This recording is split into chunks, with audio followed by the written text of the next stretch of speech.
Whenever I go out of town, I like to look up at least one game store in the area and check it out, even if it's a GameStop, since they could have different inventory than what I see in my area. And I've found some really cool places in doing that. And I've found some places that I'm just not a huge fan of. This happens to be a trip where I just wasn't a fan of the place. You know those videos where store owners and collectors tell you, hey, if a store does these 5 things, leave? I think I encountered one of those places, and I wanted to talk a bit about it and maybe do my own version of that from the experience that I just had. So, this is a mixture of a pickup and some warning signs to look out for when you're game hunting. The first game that I found was Eternal Champions on the Sega Genesis. Now, if you played this back in the day, chances are you loved it. Commonly called a Street Fighter clone, it was Sega's attempt at a first-party title to compete with Street Fighter 2. However, Eternal Champions is much darker than Street Fighter, with some time-traveling, mutants, and supernatural fighters. It also introduced stages with stage-specific fatalities long before Mortal Kombat popularized the environmental kills. And its roster was really diverse, with styles such as a caveman, a detective, a vampire, a cyborg, just to name a few. Not your traditional martial artists. Now, while buying this, I didn't encounter anything weird with this title. I just picked it up, I examined the case, I checked out the price, I noted it was roughly in line with what I expected. I opened it up and examined the cartridge. The manual looked good, the cartridge was good, everything was in order. And I was really happy with this and I picked it up. Now, while I was inspecting Eternal Champions, however, I listened to a guy come in wanting to trade in his PS4. And they gave him such a hard time, and nothing they said should have made him feel good about what he was trying to do. They ragged on the condition of the console, which obviously you have to pay based on condition. But not to the point where you're asking the guy, what is this goo? What'd you do to this thing? Hey John, come take a look at this. And they were really carrying on and calling attention to the seller. I can't imagine how he felt. They complained about the condition of the controller and how it was dirty. I mean, it's a 13-year-old console, right? That controller might have been an original and probably caked in gunk too. And obviously condition matters, but my point is, do you have to point all this out so loudly and embarrassingly to the customer? If that were me, I would have handled this like, so I've reviewed your PS4 trade, and after deducting a bit for some cosmetic wear on the console and the controllers, our offer will be X dollars. I felt bad for this guy trading in his PS4, like they treated him like he was the bad guy. So there's the first red flag. You need to listen to what the folks behind the counter are saying and watch what they're doing. A good store won't make you or any of the other customers feel like a burden or in the wrong for trading something in. I mean, that's the absolute lifeblood of every single game store. If they treat people like crap, it might not be a good place to shop. I migrated to the case section on the wall that they apparently kept all their expensive stuff in.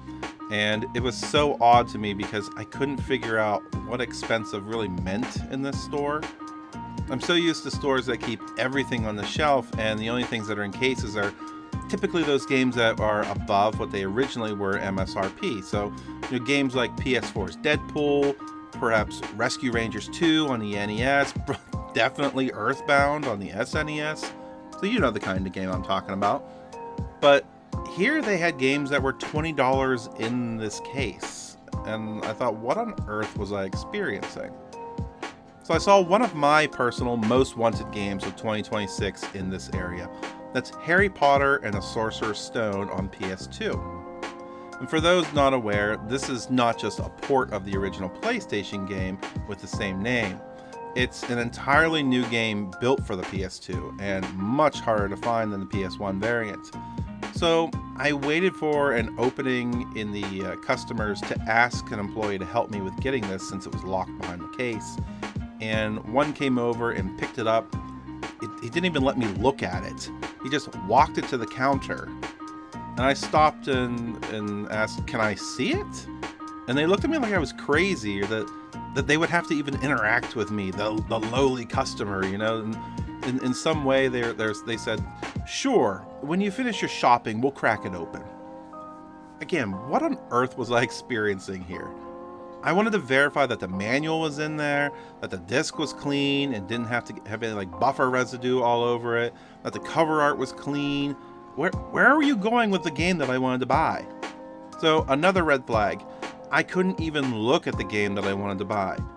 Why am I not allowed to look at something while it's pulled out? Why was it carted away like some newborn baby to perform a science experiment on while I'm left standing as the doors close?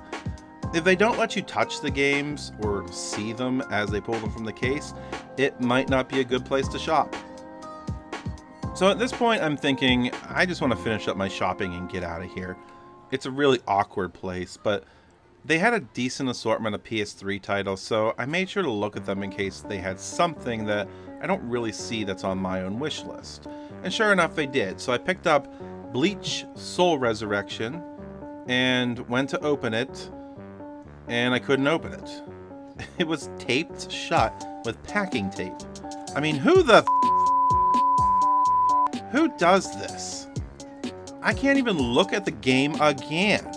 I debated on cutting the tape open because that's absolutely ridiculous and stupid. And I thought, did they buy their cars without opening the door?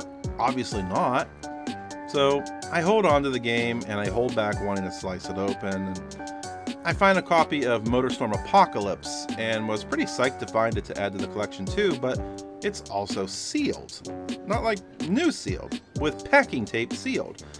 So by the time I'm pretty upset with how I'm being treated here, and I've barely had any direct interaction with the staff, so I headed to the desk for my next experience. So now we're checking out the games here, and first they cracked open the Harry Potter just as promised, but they just jammed a knife into the side where the seal was.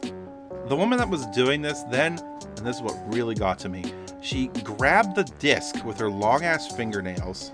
Just grabbed it, I mean, by the data area. Didn't even try to grab the edge or use the middle hole for supporting it. Just grabbed it on the shiny data. You have to understand that I'm now fighting back every urge here to say, forget this. I'm leaving. This is not how you treat customers or inventory. But I really wanted that Harry Potter game. And she holds the game up to the light, making sure there aren't any light holes coming through, and then hands it to me all smudged up like this is absolutely normal operating procedure. Now, did you catch what I said right there and piece it together too? Because in doing this, she just said to me without saying it out loud that we don't check our inventory when we get it in. She had to verify at the time of sale the condition of the disc. What the hell's that all about? So I look at the disc, and fortunately it's fine, and I agree to get it as it was a bit underpriced. Next, she grabs the Eternal Champions game and asks, where did I get this from and why is it opened? Are you kidding me? I said, excuse me? And she asked if I got it from the shelf over there, and she points to it. I said, yeah, that's where I got it from. She goes, and rings it up. What is that supposed to mean? I didn't try to steal your $15 game, ma'am. Finally, we get to Bleach, and she, again, cuts it open with the same care that you'd have with a box from Chewy for your dog, and slams the knife in, and she cuts it. Again, she opens it and examines the disc, grabs it and mangles it all with her fingers. And why are you doing this all at checkout time, right? Like, why are you taking up my time to do your job? So I asked him this time, I said, hey, can I ask what you're looking for? And she said, I'm just making sure it's good. I said, if they weren't taped up on the shelf, I could have done that myself and made a decision there and saved us both the time. And this snarky guy comes up beside her. It's a theft deterrent. And I just replied back to him like, a piece of tape is your theft deterrent? You know everyone in this state carries a knife, right? She hands me the disc. I'm fine with it. I asked if I can see the case too, and she hands it to me to look at it like I'm crazy. And I said, look, I want to look over the manual. These things really matter when you have them priced at CIB prices. And she just gives me that weird fake smile. And then the last game here is Motorstorm Apocalypse, which she cracks open and says, looks good. And she goes to put it back into the case. And again, I say, I'd like to see it. And she hands it to me. It's scratched in a couple of areas. I said, no, this is scratched. I don't want it. She dead serious looks at me and says, wait, what? We can buff that out for you. It'll just be a couple of dollars and then we'll test it.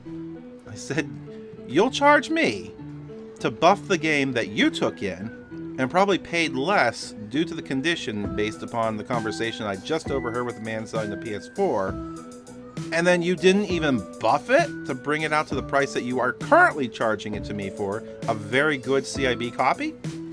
I'm pretty sure I'm going to pass. And again, trying to tell me that it's fine, we can buff it out. We'll do this right now. And I declined. And I said, I'm not from around here. And the store that I normally shop at back home will take condition into consideration and get it pristine for the buyer on their time, not the buyer's time, the seller's time. That's the cost of doing business, and that's what's expected from the buyer. Now, I might be paraphrasing in some of the instances here or just shortening the conversation up a bit, but that's the gist of it and the experience that I had in this store.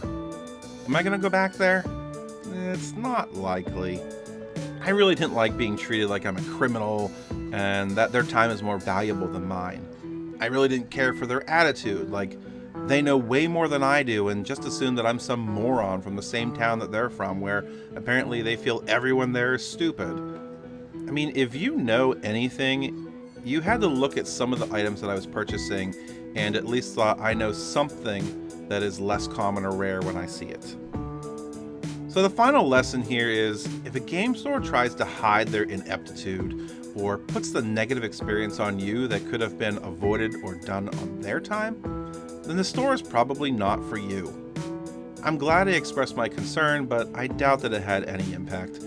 The people at the store were, let's just say that you can tell they're the kind of people that aren't going to deal well with change or adjust their processes.